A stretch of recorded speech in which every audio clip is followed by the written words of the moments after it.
Kebahagiaan di tempat kerja adalah sesuatu yang dicari oleh setiap orang, oleh setiap profesional. Kita meluangkan banyak waktu dan energi di tempat kerja. Sehingga kalau kita tidak bahagia, rasanya seperti di neraka, bukan? Tapi untuk bisa bahagia, kita harus menyingkirkan terlebih dahulu mitos-mitos tentang kebahagiaan di tempat kerja. Apa itu mitos? Mitos adalah keyakinan, belief, anggapan, asumsi yang tidak benar, tapi dipercaya sebagai sebuah kebenaran. Dan mitos ini bisa bertahan bertahun-tahun lamanya, bahkan diwariskan dari satu generasi ke generasi berikutnya. Nah, ada 7 mitos tentang happiness at work. Kita mulai dari yang pertama ya.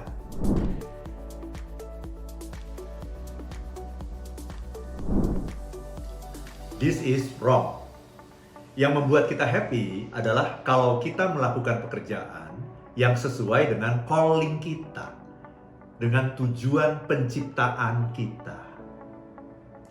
Kalau saya misalnya, pekerjaan yang membuat saya happy itu adalah pekerjaan yang menumbuhkan potensi manusia, mengubah mindset orang, menginspirasi, make their life meaningful. Kalau sudah sesuai dengan calling, barulah nanti gaji akan berpengaruh. Banyak loh orang yang tetap bertahan di pekerjaan yang secara penghasilan mungkin biasa-biasa saja. Karena pekerjaan tersebut sesuai dengan jiwanya, sesuai dengan callingnya, sesuai dengan tujuan penciptaannya.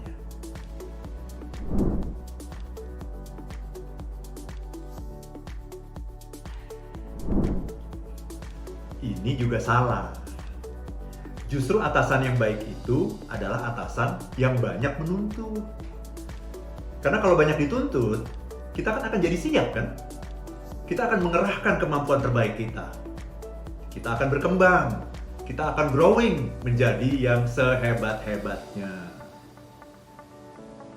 Nah, setiap orang itu butuh coach untuk membangun kompetensi dan karakter. Untuk membuat kita lebih disiplin dan profesional. Disinilah leader memainkan peranan yang penting. Jadi kalau Anda punya atasan yang banyak menuntut, Anda harus bersyukur. Karena Anda akan lebih cepat mencapai kesuksesan.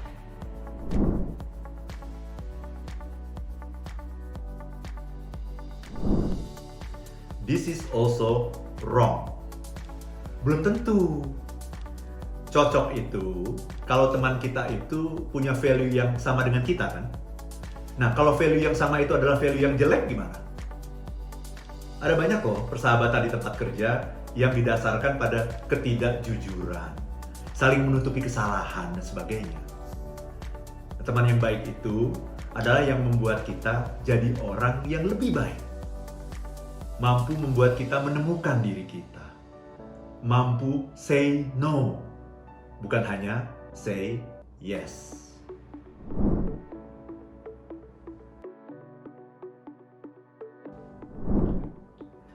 Ini juga salah.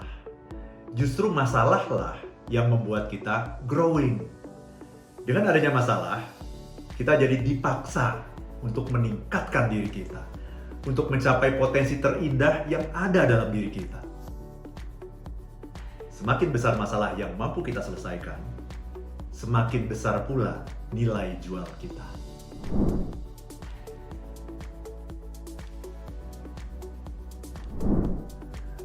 Ini juga salah. Justru pelanggan yang banyak tuntutan itu adalah pelanggan yang sejati. Pelanggan yang percaya pada kemampuan kita. Karena kalau pelanggan tidak percaya pada kita, ketika tidak puas, ya dia akan pindah ke lain hati.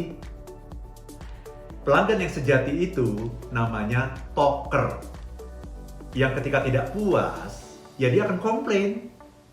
Bukan walker yang pindah ke lain hati. Kenapa dia komplain? Karena dia ingin terus bersama Anda. Karena dia yakin bahwa Anda bisa memenuhi dan memuaskan harapannya.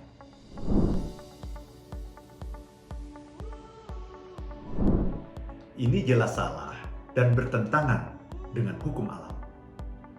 perusahaan yang berkembang itu pasti banyak perubahan. Jadi ketika kita mengalami banyak perubahan, mestinya kita senang, bahagia, bersyukur.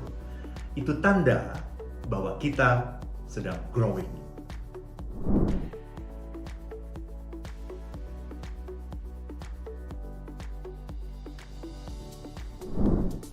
Saya ingin mengatakan bahwa hal ini tidak akan pernah terjadi.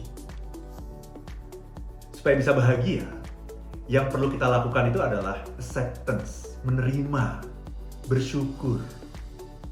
Dan jangan lupa bahwa keinginan Anda itu belum tentu sesuai dengan kemajuan. Jadi kita perlu belajar menerima ketidaksempurnaan dengan penuh rasa syukur. Belajar berserah, fokus pada yang bisa kita kendalikan, yang controllable, bukan yang uncontrollable. Mudah-mudahan bermanfaat dan menginspirasi teman-teman semua. Jika Anda menemukan video ini bermanfaat, silahkan like, subscribe, share, dan nyalakan notifikasinya.